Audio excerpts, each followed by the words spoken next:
Mitos de la Salud atiende la solicitud de un televidente que presentó un cuadro clínico de dolor intenso en la boca del estómago, unido a una distensión abdominal y náuseas. Esta situación se repitió durante varios días, sobre todo después de ingerir alimentos.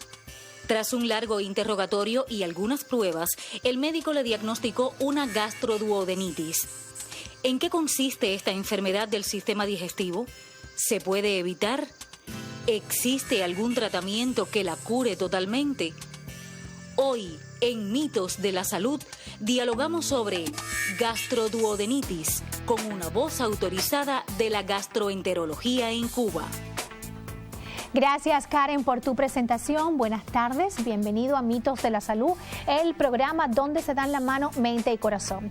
Esa voz autorizada para explicar cuestiones relacionadas con la gastroduodenitis es la del doctor Jorge Aguilera, especialista en gastroenterología del Hospital Clínico Quirúrgico de la provincia de Holguín, Lucía Íñiguez. Buenas tardes, doctor. Buenas tardes, Vivian. Gracias por extender su jornada laboral para dar esta gran consulta que es Mitos de la Salud. Doctor, luego de saludarle, pues uno escucha frecuentemente términos como gastritis, duodenitis, gastroduodenitis. ¿Qué cosas son, doctor? ¿Estamos hablando de lo mismo? Sí, no estamos hablando de lo mismo. Pueden concomitar las dos entidades, pero pueden estar separadas. Es decir, usted puede tener una gastritis o puede tener una duodenitis. En la práctica diaria lo común es encontrar una gastroduodenitis. Ahora, ¿qué es una gastroduodenitis? No es más que un proceso inflamatorio de la mucosa gástrica y de la mucosa duodenal. Ahora, hay que tener claro una cosa: para usted hablar de un proceso inflamatorio en estas mucosas debe demostrar que este proceso está mediado, que estas lesiones que presenta la mucosa están mediadas por células de tipo inflamatorio, como son los polimorfos, los linfocitos y otras células más. Puede haber eosinófilos, células plasmáticas, etcétera, de acuerdo a la causa y también al tiempo en que usted lleve padeciendo el proceso. Pero es muy importante tener esto bien claro, porque existe otro concepto que manejamos a veces hasta erróneamente nosotros mismos los médicos, que es el concepto de gastropatía, que es una enfermedad de la mucosa provocada por una serie de agentes que lesionan la mucosa, pero en el cual no están mediando estas células inflamatorias. Por ejemplo, una lesión de la mucosa gástrica por haber tomado aspirina o paracetamol en cualquier proceso viral. Eso es una gastropatía. El alcohol es una gastropatía. Es decir, que a veces nosotros decimos, tiene una gastritis medicamentosa. Y lo correcto sería decir, tiene una gastropatía medicamentosa. Porque al hacer usted la biopsia y estudiarse en patología, este proceso no está mediado por estas células inflamatorias. Bueno, doctor, ¿y cuáles son las causas de la gastroduodenitis? Las causas son múltiples. Las que predominan son prácticamente las infecciosas. Dentro de las infecciosas se hace un aparte a la famosa bacteria Helicobacter pylori. Este germen, desde que se descubrió, pues se llegó a la conclusión que es el principal causante de las gastritis y también de las duodenitis y de otras patologías de mayor envergadura, porque puede haber úlceras gástricas, úlceras duodenales, tumores gástricos de tipo del adenocarcinoma gástrico, el maltoma gástrico, y etcétera, ¿no? En el Helicobacter pylori, pues es una de las causas fundamentales, germen que adquirimos casi siempre en la niñez, porque tiene una transmisión igual que la hepatitis y estas enfermedades que adquirimos por la boca. Es decir, nuestros padres, al manipularnos, nos pueden transmitir a través de sus manos el germen o a través de los alimentos en las vasijas, porque es hídrico, es decir, se transmite por vía hídrica a todas las cosas que usamos y también lo excretamos de manera tal que contaminaciones desapercibidas pueden también provocar la vía fecal oral. El Helicobacter pylori es la causa fundamental. Yo creo que eso merece un programa un día para hablar de esa bacteria. Es una de las causas, bueno, es la primera causa mundial. Se dice que alrededor del 60 al 70% de la población mundial está infestada por Helicobacter pylori. Madre mía. El padecer o no la enfermedad, bueno, pues entran a jugar otras causas, desde la virulencia o la capacidad de lesionar del germen, la cantidad de germen que tú tengas, la misma actividad inmunológica, la competencia inmunológica del paciente, la concomitancia de otras cosas que puedan producir entonces el desarrollo de la lesión por Helicobacter. Este Helicobacter generalmente produce una gastritis primero aguda, que puede pasar como cualquier trastorno digestivo, incluso asintomática, y no nos enteramos. Luego viene en el desarrollo de nuestra vida, pues vienen apareciendo síntomas de diferentes tipos que al investigarlo, pues aparece entonces el Helicobacter, que puede ser desde la niñez hasta la adultez mayor. Tan es así que la población más adulta, mayoritariamente es la que padece el Helicobacter, sobre todo en los países que tienen alto desarrollo, donde la contaminación del agua fundamentalmente de los alimentos es menor. Otras causas pues pueden ser, por ejemplo, bacterianas. Diferentes bacterias pueden colonizar a la mucosa gástrica o duodenal y producir una gastritis o una duodenitis. Dentro de ella hay una muy grave, que es la gastritis flemonosa, donde se produce una necrosis y un estado septicémico que puede dar al traste con la vida del paciente. Los hongos, la cándida o la monilia, puede ser un ejemplo de que nos puede provocar gastroduodenitis. Parásitos, todos los parásitos que colonizan, sobre todo el intestino delgado a nivel de duodeno y ayuno, pues nos provocan duodenitis, pero también nos pueden provocar gastritis. Fundamentalmente uno de los más comunes en nuestro medio, que es la giardia. La giardiasis, así mismo. Entonces, como tú ves, casi todas las causas tienen relación con un agente de este tipo. Es decir, virales, por ejemplo, el espervirus, los citomegalovirus. En ocasiones nosotros hacemos esos cuadros de vómitos y diarrea. Eso no es más que una gastroduodenitis aguda de etiología viral, ¿verdad? Ahora, hay otros grupos de agentes agresivos que pueden provocar lesiones en la mucosa gástrica, que cuando hablamos de la parte del concepto de gastritis, también provocan un cuadro clínico que es prácticamente igual, con las mismas complicaciones que de la gastritis, de la duodenitis, y que constituyen lo que yo decía, las llamadas gastropatías, porque no están mediados por células de tipo inflamatoria. Ahora, hay formas especiales de gastritis. Por ejemplo, en el estómago existe una enfermedad que no se conoce la etiología, donde hay una gran inflamación, una gran hipertrofia de los pliegues gástricos, que es la enfermedad de Menetrier. Esa es una forma especial, que además de los síntomas de la gastritis, pues el paciente pierde las proteínas por ahí, entonces tiene un estado de hipoproteinemia, de desnutrición severo. La enfermedad de Crohn, que es una enfermedad inflamatoria intestinal, que no es común en el estómago, no es común en el duodeno, sino en la porción distal del ilium, pero que usted la puede padecer desde la boca hasta la... Perfecto, doctor. Le voy a invitar a hacer una pequeñita pausa en nuestra conversación para recordarle a nuestros televidentes que estamos en vivo. Tenemos el teléfono 244547 habilitado en el estudio y que está a su disposición para esclarecer cualquier cuestión relacionada con la gastroduodenitis, que es el tema que hoy aborda el doctor Jorge Aguilera en Mitos de la Salud. Vamos a desentrañar un mito, una creencia muy arraigada en la población cubana. El yogur y otros productos lácteos alivian la gastroduodenitis. ¿Esto será cierto, falso, mito o realidad? Establecemos contacto ahora mismo con Exteriores. Buenas tardes, Giancarlos. El saludo para ti, también para nuestros amigos televidentes. Interesante este tema sobre la gastroduodenitis. Vamos a ver qué conocen las personas sobre el mismo. Acompáñame.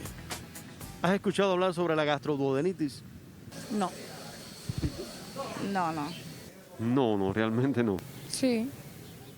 ¿Y qué has escuchado hablar de eso?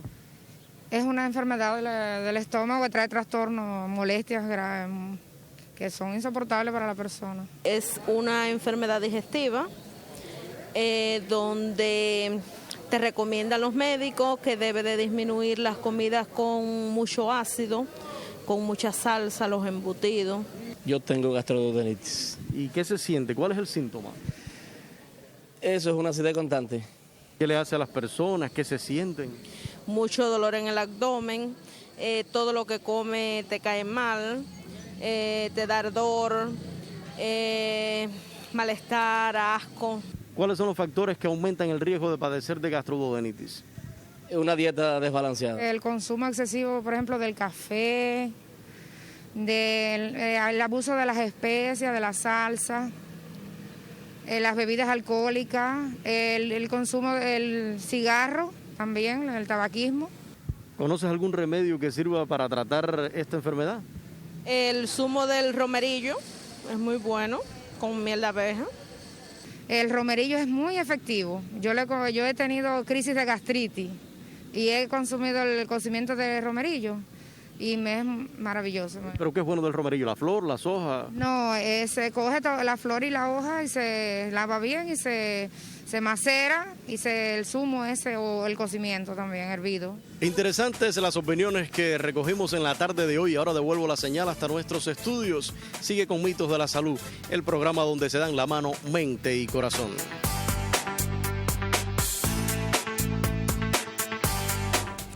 Gracias, Giancarlo, gracias por este contacto. Interesante. Las opiniones de nuestra población, doctor.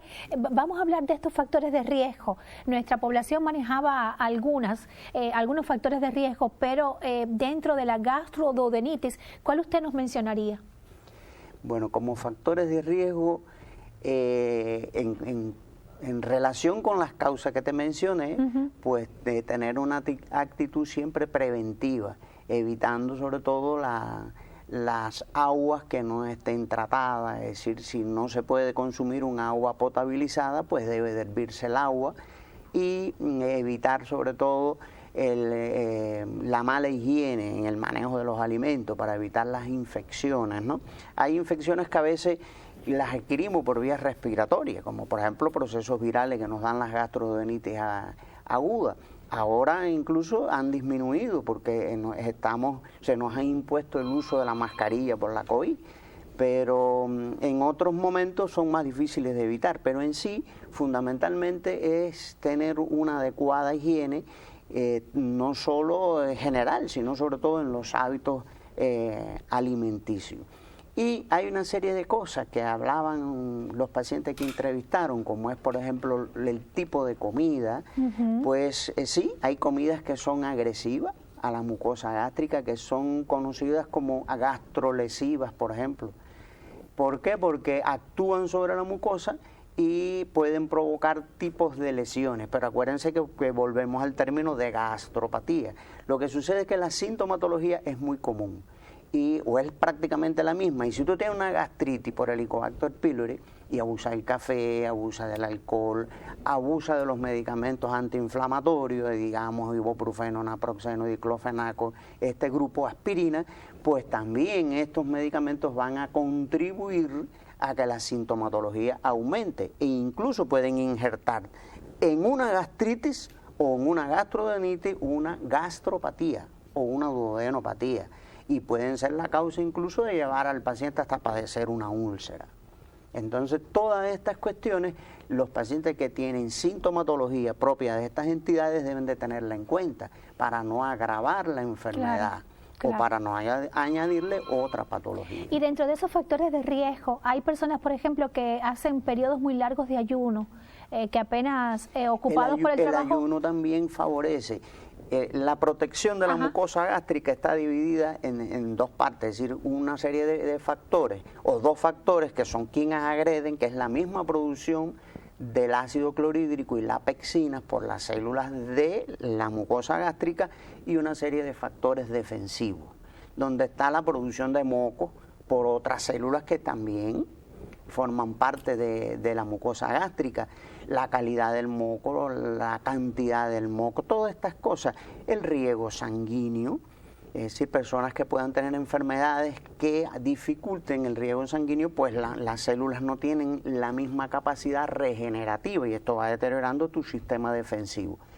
Cuando usted está en ayuna, la mucosa gástrica está expuesta a las lesiones de su propia secreción y entonces pues puede generar lesiones desde el proceso inflamatorio hasta la erosión, que es una peladita pequeña, para que me entiendan bien, o pérdida de la continuidad de la mucosa, pero muy superficial, sin penetrar, como en el caso de la úlcera, a la parte muscular de la pared.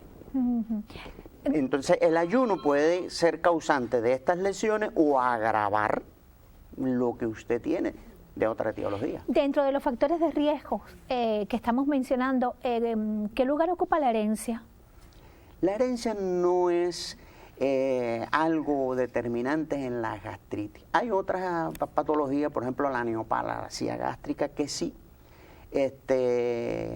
puede intervenir, sobre todo personas del grupo sanguíneo que concomiten, familiares, ¿verdad? Y hay enfermedades de tipo, es decir, gastritis crónicas de etiología autoinmune que cursan con, en este caso lo que hay es una destrucción de todas las células, una pérdida de las células que producen el ácido clorhídrico y la pexina. Y este tipo de gastritis puede ser hereditaria porque tiene una causa autoinmune y puede asociarse a otras enfermedades hereditarias, como es la diabetes mellitus tipo 1, las enfermedades del tiroides y el vitiligo, otras enfermedades que tienen tendencia a ser hereditarias. Ahora, la gastritis común y corriente, estas a las que nos referimos con énfasis, sobre todo de las causas infecciosas, helicobacter, bacterias, virus, parásitos, hongos, generalmente no tiene que ver la herencia en ellas. Bueno, doctor, preguntábamos también a nuestros televidentes sobre los síntomas de la gastroduodenitis. Vamos a esclarecer cuáles son los síntomas de esta enfermedad. Bueno, desde el paciente asintomático. Hay un paciente que hace una gastritis aguda, incluso con componente erosivo, y hoy por la mañana está perfecta y en horas de la tarde hace un sangramiento digestivo. Y la gastritis crónica también puede ser asintomática, incluso en un evento concomitante usted se hace un estudio y se le hace una biopsia y se diagnosticó la gastritis crónica. Los síntomas más comunes son la náusea, el vómito, sobre todo en la gastritis aguda, el dolor, que el dolor generalmente puede ser de diferentes intensidades, de un dolor ligero. ¿En qué región, por ejemplo, en la boca del estómago? En la llamada boca del estómago o epigastrio. Fundamentalmente, se dice que cuando la gastritis es intensa y afecta el cuerpo, puede tener cierta irradiación hacia el costado izquierdo o el hipocondrio izquierdo. Y si es una duodenitis, al revés, hacia el hipocondrio derecho, muy cerca de donde uno dice que tiene la vesícula o el llamado punto cístico.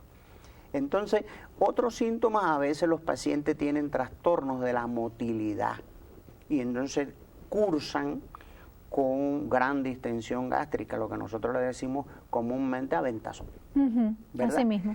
Otros pacientes, además de la aventazón, pueden tener aumento de la motilidad gástrica y a veces aparece, aunque es muy raro, pacientes que te refieren que tienen una diarrea. Ahora, cuando usted ve a un paciente con una gastroduodenitis con diarrea, usted enseguida se remite a buscar dentro de las causas infecciosas, las parasitarias, o investiga dentro de las formas especiales de gastritis la enfermedad de Crohn. Y hay pacientes que nos acuden a la consulta o a su médico, empiezan a estudiarse por una anemia, que puede ser una anemia de estas por un sangrado oculto que no se objetiviza, el paciente no se entera y empieza con decaimiento, etcétera. Todos estos síntomas de la anemia, cuando lo estudian, pues tiene dos cosas: o ha tenido un sangrado oculto, que es el microsangrado, que no cambia la coloración de las heces fecales, o también las que se asocian al Helicobacter pylori pueden provocar un déficit de hierro por parte es decir, motivado por la presencia del Helicobacter pylori. Otra cosa que puede suceder y que puede llevarte a anemia por déficit de hierro es que a veces las gastritis en las formas crónicas evolucionan a su forma más intensa, que es la atrofia gástrica, donde se pierden todas las estructuras glandulares que son responsables de las secreciones gástricas. Y dentro de ello, pues entonces puede aparecer dificultad para convertir el hierro de la manera que usted lo ingiere en una forma absorbible en el intestino. Y además a veces se pierde, no a veces. Sí. En las gastritis atróficas se pierde una sustancia que producen las células parietales también, que es el llamado factor intrínseco. Y este factor intrínseco, esta sustancia, se une con la vitamina B12 y permite la absorción de la vitamina B12 en el ilium terminal, allá donde termina el intestino delgado. Y usted debuta con una anemia, le encuentran una anemia que es de tipo megaloblástica, se define que es por vitamina B12 y la causa es una gastritis. Es decir, que fíjese usted cómo el espectro sintomático de la gastritis es muy amplio. Que incluso hay, digamos que síntomas diferenciales, ¿no? Como usted acaba de expresar, para saber que es una gastroduodenitis o es otro tipo de enfermedad. Las gastroduodenitis por lo general no dan síntomas de alarma. Porque, por ejemplo, el paciente anémico, si ya tiene cierta edad, usted enseguida dice las neoplasias del tubo digestivo. O piensa en otros procesos como los divertículos, los pólipos que también tienen sangrados ocultos. Es decir, que en dependencia de la clínica, le infiere a usted con qué hace el diagnóstico diferencial. Si el dolor es muy intenso, usted puede pensar en una úlcera. A veces el dolor intenso lo provocan las erosiones que mencioné. Si hay una anemia crónica, pérdida de peso, pues usted dice el cáncer gástrico. Pero generalmente la gastritis, estos síntomas que son ese dolor que puede ser cuando usted está vacío, raramente lo despierta en la madrugada, ese es más típico de la úlcera. A veces cuando las gastritis son intensas, cuando usted ingiere alimentos se agudiza. Otras veces las personas dicen que con una fruta bomba, unos trocitos de fruta bomba, un zumito de hierba mora, romerillo, llantén, un traguito de leche, estas cosas se alivian. Si no hay síntomas de alarma, usted dice, bueno, esto debe de ser una gastritis o una gastroduodenitis, y hace lo que se conoce como diagnóstico clínico. Pero es un supuesto diagnóstico de gastritis. Que el del diagnóstico vamos a hablar después de la pequeña pausa que vamos a hacer, Mitos de la Salud. Les recuerdo que estamos en vivo, estoy recibiendo muchísimas llamadas a través del 2445-3447.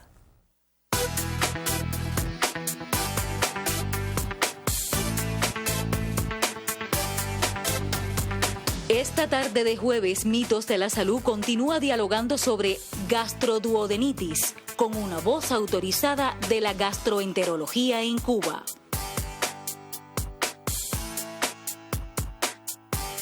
Las y 53, sí. Le estaba proponiendo al doctor si está disponible para la próxima semana comparecer acá en Mitos de la Salud, doctor, porque yo ya adivino que el tiempo no nos va a alcanzar. Mire, tengo la llamada de Milagro Lorenzo de Jibara. Quisiera saber qué enfermedad es la que produce la inflamación en el conducto hacia el estómago y ardor a la hora de ingerir alimentos. En el conducto hacia el estómago. Dice, quisiera saber qué enfermedad es la que produce inflamación en el conducto hacia el estómago. Bueno, si es hacia el estómago y está antes del estómago, puede ser una inflamación del esófago. O una esofagitis. ¿Verdad? Y también puede dar ardor en epigastrio. Si es después del estómago, el otro conducto que viene es el duodeno y puede ser una duodenitis. Y dice que ardor también a la hora de ingerir alimentos. Sí, cómo no, cualquiera de ellas lo puede producir. Isabel Santos de Velasco, gracias por llamar, Isabel. Dice, padece de gastroduodenitis. Quisiera saber si es cierto que la sábila es un tratamiento efectivo para la enfermedad. Tiene que ver con los tratamientos que vamos a abordar en el programa. Si quiere, la pregunta de Isabel la dejamos para más adelante. No, Isabel, vamos a contestarle la pregunta más adelante. Bueno, tengo por acá la llamada de Banes, de Armando Escalona, municipio Banes. La enfermedad de Crohn, la que usted hablaba, ¿está relacionada con la gastroduodenitis? Pregunta, ¿esta enfermedad de Crohn tiene cura? La enfermedad de Crohn no debe curarse. Es un proceso autoinmune que donde el organismo tuyo, tu sistema inmunológico fundamentalmente es quien te ataca y produce este proceso inflamatorio. Tiene como característica de estar localizada fundamentalmente en el intestino delgado, como dije ahorita, en la porción distal del intestino delgado. De aquí que se le denomine también ileitis terminal. Pero puede ser una enfermedad que te afecte desde la boca, es decir, que usted puede tener una lesión de Crohn en la mucosa de la cavidad oral, en la lengua, en el esófago, en el estómago, en el duodeno, y de ahí en adelante en todos los órganos, incluyendo el intestino grueso, lo que es menos común que sea en el grueso que en el intestino delgado. ¿Es frecuente la enfermedad de Crohn? Es frecuente, tiene relativa frecuencia, aunque es más frecuente en la colitis ulcerativa, que afecta nada más que al colon. Pero no siempre el Crohn tiene que cursar con gastritis o duodenitis. Si se localiza en el estómago o en el duodeno, sí. Ha mencionado dos temas que me interesan para abordar en Mitos de la Salud. Uno es este. Bueno, Raúl Peña, de Banes, ¿la acidez produce gastritis? La acidez puede ser un síntoma de la gastritis.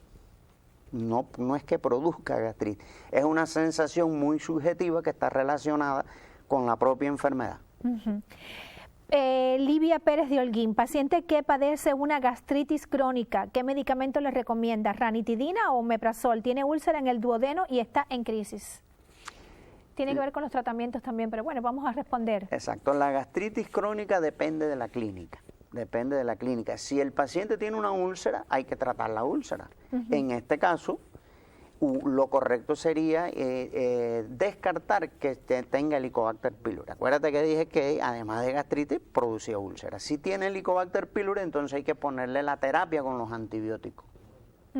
Y en dependencia de la sintomatología, la gastritis lleva su tratamiento. Se puede usar el omeprazol, se puede usar la ranitidina, se pueden usar antiácidos y se pueden usar citoprotectores y algunos elementos de la medicina natural y tradicional que también contribuyen a proteger y a mitigar un poco el efecto de la Bueno, de la medicina natural y tradicional vamos a hablar la próxima semana porque ya ahí está el tema de despedida y realmente no nos alcanzó el tiempo. Pero voy a desentrañar el mito que nos unió en la emisión de hoy. ¿El yogur y otros productos lácteos alivian la gastritis, doctora Aguilera? A ver, hay una cosa clara. Si usted ingiere mucho lácteo, que es un alcalino, el organismo responde defendiéndose y produce ácido entonces. Es decir, que el ingerir mucho lácteo, estoy aclarando, mucho lácteo, puede provocar que de rebote se produzca una hiperacidez, es decir, las células que estimulan la secreción de ácido clorhídrico y pectina liberan una sustancia que se llama gastrina y esta va a actuar sobre esas células. En ese sentido, es que los lácteos pueden hacer daño, pero si usted toma de 1, 2 o 3 vasitos de lácteo, pues que puede ser café con leche, no solo leche, claro, pues no le debe de hacer daño ninguno. Y pueden aliviarlo. Con el yogur hay otro tema, porque el yogur es ácido por su composición. Y nosotros no lo recomendamos en la gastritis, ni en las úlceras, ni en las duodenitis. Lo recomendamos cuando tenemos trastornos inflamatorios del intestino grueso delgado con sobrecrecimiento bacteriano, sobre todo de las bacterias malas, porque el yogur aporta bacterias buenas o los famosos lactobacilos. Gracias, doctora Aguilera, gracias. Estaremos contando los días para encontrarnos dentro de 7 acá en Mitos de la Salud, el programa donde se dan la mano, mente y corazón para seguir ahondando sobre estos temas. Gracias, cuídese mucho, buenas tardes.